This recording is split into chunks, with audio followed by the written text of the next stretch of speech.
I work with a lot of mom and pop investors, and they haven't done a transaction in 5 to 10 years. And so they're not aware of what is happening in the market. They don't know where cap rates are at. Somebody that wants to invest in a commercial property and they're like, well, I don't know where to get started. So if you're thinking about getting into the industry, just do it. There's never a great time. I know it's been a terrible market, but just get in there, start learning.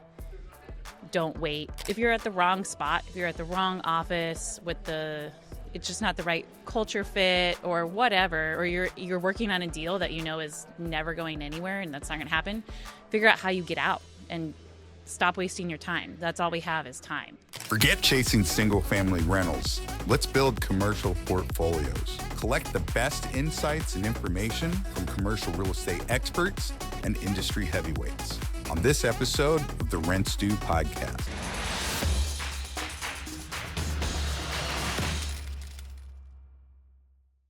Live from CREI Summit 2025 in Palm Desert, California.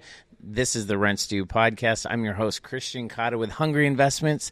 And if you're looking to learn about commercial real estate, investing, development, brokerage, anything related to the commercial real estate world, you're in the right spot because I'm bringing you the best, the brightest, the people that you need to know, the people that you need to network with, the people that you just need to be around. Like, join us right now, jump in and get to know all these folks that we're bringing to you live here on the podcast, because this is how you're going to get your career moving forward or get started in this business or just have a good time. So I'm joined today by Rae Nomura. Help me pronounce it. I'm meeting all these people like for the first time here. That's why we're doing this thing. So that's awesome. Yeah, well, I met Rae last night. We got to talking. Like, I'm really interested in like having you share more about like the whole 1031 stuff. I don't want to get too far into it, but first of all, just, you know, we're here. I want people to be able to kind of identify all the different paths and all the different ways that they can get involved in commercial real estate, make money in commercial real estate, build a career in commercial real estate, all that stuff. So, you know, share a little bit about that. Like we were just talking here. Sure. You know, how'd you get started? Yeah. I said I would never be an appraiser, and my mother was a residential appraiser, so I became a commercial real estate appraiser, and was a commercial real estate appraiser for 9 years, got my MAI, used to do 75 appraisals a year, got really bored and really burnt out. Love appraisal, but it is a grind, and I like people. I like networking and digging into deals. I didn't necessarily like writing up the report. And so coming out of COVID, it was always in the back of my mind, like, oh, do I become a broker? And finally coming out of COVID, it was like, now or never, let's do this. So that was about 3.5 years ago. Became a broker, got my CCIM. I focus primarily on retail, multifamily mixed use, investment sales. I love being able to work with the buyers, which is probably a little bit more unique, but a 1031 exchange buyer, and take my appraisal background and help them think through what it would really be like to own that investment and look at a slate of variety of properties. Like, you say you want something that is low maintenance. I don't want to deal too much with it, but you're telling me you want multifamily? Like, whoa. There's so many different elements going on. You're helping kind of guide them in the investment process. And help kind of break that down. Always looking for mismarketed properties. And are you doing stuff all over the country now? So because you're in the Pacific Northwest. Yeah, based out of Portland, Oregon. So very familiar with what's happening. Try to track markets in Oregon and Washington. Yeah, the PNW. Yes, that's my love. But happy to help, depending on, like, triple net retail is pretty easy to jump across the nation. Yeah. But I'm not going to pretend like I know what's happening in the middle of Indiana. Yeah. You know, that's when I can call on our office there and say, hey, is this a good deal? Is this still what somebody that should be interested in? But I focus and really stay up to date on what's happening in the Pacific Northwest. That's awesome. And like, how do you feel like your background with, you know, coming from that appraisal world and going into the investment world, because again, that's a big jump. Like, how do you feel like there's some things in the appraisal world that really give you a leg up when you're Oh yeah, definitely. I mean, just the ability to read through leases. I if you're appraising a shopping center, you're reading every single lease and every single option and extension in that shopping center, and quickly trying to figure out the holes in it as well as the opportunities. So I love being able to do that for buyers. Like, you're not collecting the 5% management fee that you should be. Let's dig into that so that when you buy this investment, they think it's operating at a 6.5 cap, but we can really recapture this, this, and this, or push these options in the next few years based on just the legality of what's in that lease. Let's get it to a 7 cap. Yeah. There's opportunity here. Or there's restrictions. There's clauses where the tenant can get out in 180 days. Because most people aren't reading these are all red those flags. leases. No, Yeah. and I love to dig into that and kind of really overanalyze what those facts and figures are. You like the details of it. Yeah. The devil's in the details. Devil is always in the details. Yeah. So then we're talking about like markets, right? In Pacific Northwest, like are there some opportunities that you feel like you see in the Pacific Northwest versus other parts of the country that you might, kind of read about? Like what are some of the big things you're seeing up there? The Pacific Northwest, we tend to have lower cap rates, but that's because our land appreciates at a higher rate than, say, Middle America. It's harder to build on some of it. Yeah, you can't build on all of it. Yeah. We have a lot of legislation. There's Pacific Northwest loves legislation. And there's a lot of water. There's a lot of water. That comes from the sky and on the ground. A lot of green area that's restricted. Yeah.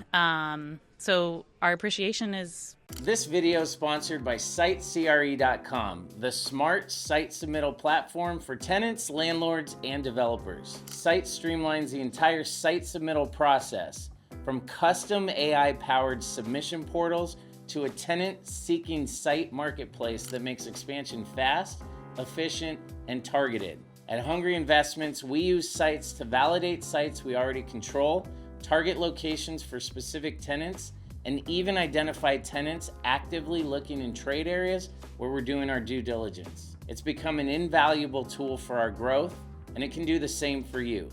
Check out SitesCRE.com, where smart growth starts. Really, really good. You don't get that in Middle of America where you're going to get an 8 cap. So, give or take, do you want that right now? Do you want it to grow? It's just two different sides of the coin and what you're really trying to look for. And you love working with 1031 exchange buyers, but there's a mix in there, right? Because you have investors, but you also work with like owner users. Investors. I do a little bit of owner user, really try to focus on the investment sales. More so. That's your baby. That's my baby. What you love. Yeah. The retail gets me excited. Always happy to do a listing too and help get your listing out so that then you can exchange into a better property that's better suited for you. It always amazes me how people get stuck in a situation where they purchased a property that they never really intended to be in. They just needed a place and they ran out of time. It's a poorly executed 1031 exchange. Yeah, they ran out. I'll take it. They ran out of time. If you don't know what a 1031 exchange is, just Google it, 1031, tax exchange, and you'll get all kinds of stuff. And then you'll start to understand because there are some time limits that are tied to it that are very, like, you can't mess these timelines up or you're going to get yourself in a bind. Correct. Yeah. Yeah, you have to identify your 3 potential properties in 45 days, and that's the real big one. And a lot of people think that they have to wait until what they're selling is all the way complete or almost to the finish line. You definitely don't have to. You should start looking right away. That's always my number one advice. You should be looking while you know you're going to be selling. Yeah, and most people, I work with a lot of mom and pop investors, and they haven't done a transaction in 5 to 10 years. And so they're not aware of what is happening in the market. They don't know where cap rates are at. And that takes a little bit of an adjustment and a learning period to really understand. And so getting comfortable while maybe your property is being listed with what's out there is a great place to start. So then when you are ready to pull that trigger and you have those options on the table, you feel confident in your option and you know a good deal when you see it.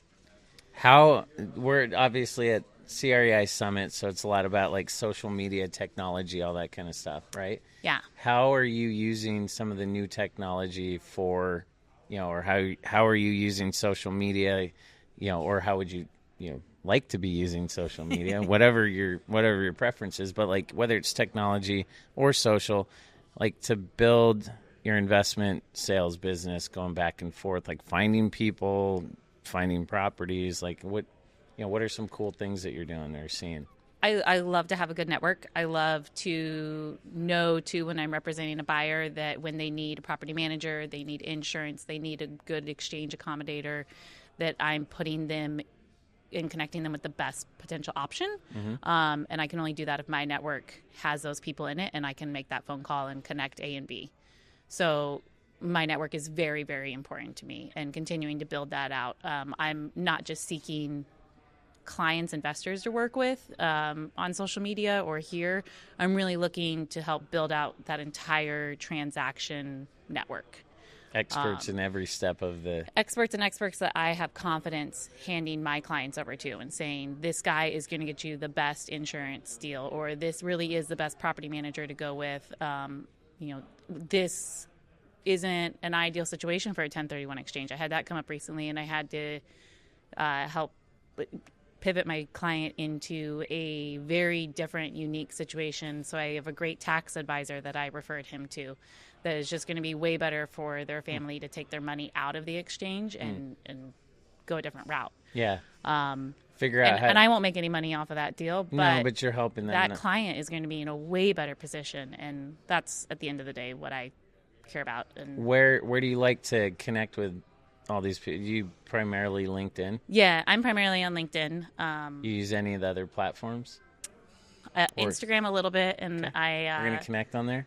We're going to connect on there. I think we might already. And I think I will. There's been a lot of talk about Twitter, and so I think I'll be dipping my toe. This video is brought to you by SiteCRE.com, the smart site submittal platform for tenants, landlords, and developers. From AI-powered site submission portals to a tenant-seeking site marketplace, Sites makes expansion fast, efficient, and targeted. Check them out at SiteCRE.com. That's SYTESCRE.com, and level up your site selection game. I'm a lurker, so I think I'm a serial commenter.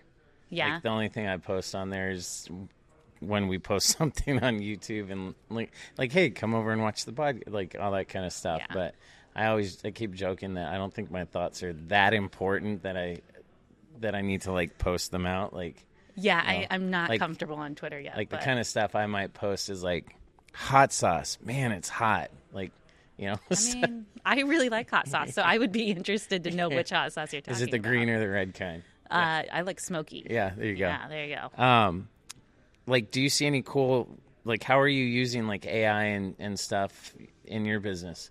I'm a chat GPT user. I use it all the time.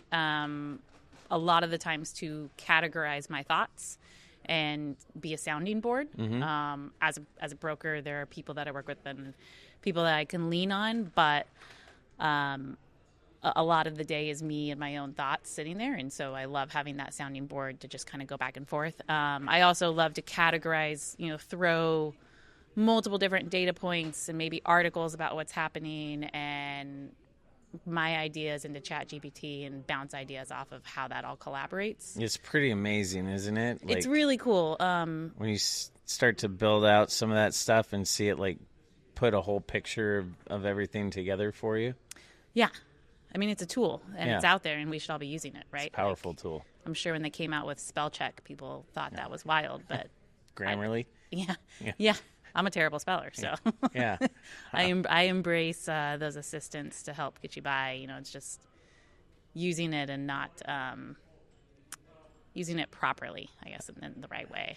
What would you tell, your younger self, or what do you tell, somebody newer to the investment brokerage world, or, someone that's kicking the tires on, I don't know, maybe somebody that wants to invest in a commercial property and they're like, well, I don't know where to get started. Like, how do we, what's Rae telling them? Sure. So if you're thinking about getting into the industry, just do it.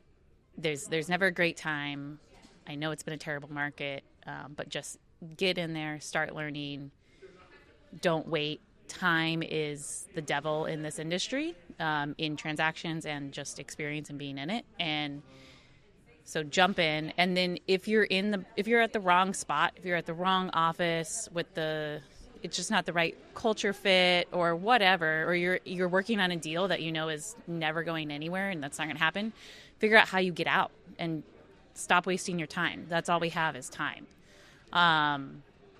Somebody thinking about investing, where do we want to send them? Start? Yeah. No, how do we get them in contact with you? How do you because I want to, basically anyone that's watching this, that's like, man, I like what Rae has to say. I'm in the Pacific Northwest. I got a property. I want to sell it. Like, I want them to come to Rae. I said I want them to connect with you people. You're like, hey, I like where this conversation's going. Like, the whole point of this, right, is I want to be able to have people understand, like, who the legitimate people in the industry are that they should be connecting with, who aren't afraid to put themselves out there. Because there's a lot of good people in this industry, and they, are behind the scenes, and that's fine and dandy, but you also want people that are willing to put themselves out there and, share themselves. I love to talk to people. It's part of why I became a broker. Yeah. And connect. And so please reach out to me via email, phone. Do you want that information? Yeah. Tell them where to find you. 503-575-8065. Oh, yeah. I mean, we'll post all that. Okay. Where's the SVN? Yeah, website. Where do you want them to go? SVN Embry is our website. But you can just hit me up on LinkedIn. Yeah, find her on LinkedIn, and then we're going to also Instagram. Yeah. Or just give me a call. I have a Calendly link on my LinkedIn, so you can go there and schedule a 30-minute. Yeah, so we're going to put all this stuff down in the description down below. Any closing remarks, anything you want to leave anybody with in regards to, just... I'll say if I'm not the right person, too, please don't be afraid to reach out. I love to connect people together. And so if you've got a question, if you're in the Pacific Northwest, you're like, I want to do this, but I really want to do industrial. I don't do industrial, but I know a lot of really good industrial brokers I would love to connect you with, and you can learn from them. She knows somebody. Yeah. It's about your connection. Yeah. I do CCIM. I do very involved in our by the NAOP way, chapter. I don't know if I told you that, too. Like, we're CCIM homies. Yeah. CCIM's where it's at. Yeah. And we didn't get into NAOP too much, just because obviously it's condensed. Yeah. But I would love to dive in, because I know NAOP's something that I'm probably not as involved as I should be, especially being in development. I think NAOP is really important. Yeah, and that's what everyone keeps telling me, and I've known about it for a long time. It's just like we only have so much time, right? So yeah, I can give you the short on NAOP. So NAOP is a political nonprofit that's pro-commercial real estate development, and it is not red or blue. It is how do we get commercial real estate development done. And so talking to legislation, going to Capitol Hill, making sure that our members understand exactly what's happening both on a national level and on a local level. So in Portland, Oregon, we sit down with the mayor. We sit down with people running for city council. We ask them the questions about what they're doing with taxes and how they're going to make the streets safer and bring jobs and bring employment. And that's going to create the need for more development. So for me, it's very important because that's the world that we're in, and we need commercial real estate development to occur in order to continue to keep our jobs. Yeah. But it also provides me with phenomenal talking points and discussions that I can go talk to my clients about and feel educated and understand. Like macro level and micro level, getting even more detailed.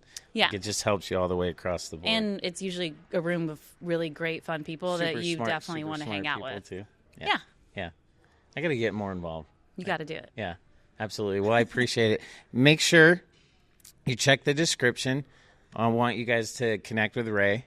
I want you guys to go find her on the socials. Make sure you're following her. Make sure you're rubbing elbows, getting cozy, getting mingled. And as the business part of this podcast comes to the forefront, make sure that you are subscribed to the channel, that you smash that bell, that you give us a like, that you're following Hungry Investments across all platforms. We're on Instagram, I'm on LinkedIn, all that good stuff. And again, I appreciate you guys for taking the time and investing in watching these episodes, listening to these episodes, getting to know these people that I bring to you here, because I do truly appreciate you giving us that time, and spending your time with us.